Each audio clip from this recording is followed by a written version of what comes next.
नमस्कार मित्रमैत्रिणींनो, राणीच रेसिपीमध्ये तुमचं पुन्हा एकदा स्वागत.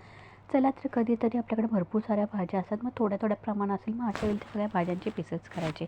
इथं मी पनीरचे पीसेस घेतले, बटाट्याचे पीसेस घेतलेले, मशरूम आणि फरसबी, फ्लावर, बटाट्याचे पीसेस करून घेतलेले, गाजरचे पीसेस करून मस्त की हळद मीठ हिंग लावून त्याला दही लावून छानपैकी मुरून घेतले. 5-10 मिनटं छान तुम्ही असं मिक्स करून मुरून घ्यायचं आहे. इथं कढईमध्ये कांदा लसूण परतून घ्यायचा, टॅमॅटो परतून घ्यायचा, झाकण ठेवून छानपैकी त्याला शिजवून द्यायचं आहे. आणि मग आपण ज्या मिक्स केलेल्या भाज्या आहेत ते त्याच्यामध्ये टाकून घ्यायची. साधी सिंपल अशी रेसिपी आहे. मिक्स व्हेज अशी पण भाजी बनवते, हॉटेल स्टाईल अशी पण साधी सिंपल आपल्या घरच्या पद्धतीने करतो. आज जरा सर्दी झाली, मला आवाज खराब येत आहे, पण तरी समजून घ्या. आणि अशा पद्धतीने बघा भाजी आपली तयार होते. झटपट होणारी रेसिपी आहे. भाकरी भाताबरोबर चपातीबरोबर एक नंबर लागते.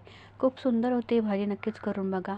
आणि जर तुम्हाला वेळ नसेल तर नक्कीच अशा पद्धतीने करा. कुठल्याही प्रकारचं वाटण घेऊ करायची गरज नाही. छान गरमागरम थंडीमध्ये अशी भाजी करून बघा, छान होते. साध्या सिंपल रेसिपी नक्कीच करून बघा. चला तर मग पुन्हा भेटून नवीन कधी, तोपर्यंत बाय बाय. अशा पद्धतीने भाजी नक्कीच करून बघा. झाकण ठेवून घेतलेलं आहे आणि भाजी तयार झालेली. खूप सुंदर अशी भाजी तयार झाली. मग या खायला भाजी आवडत असेल तर नक्कीच कमेंट करून सांगा.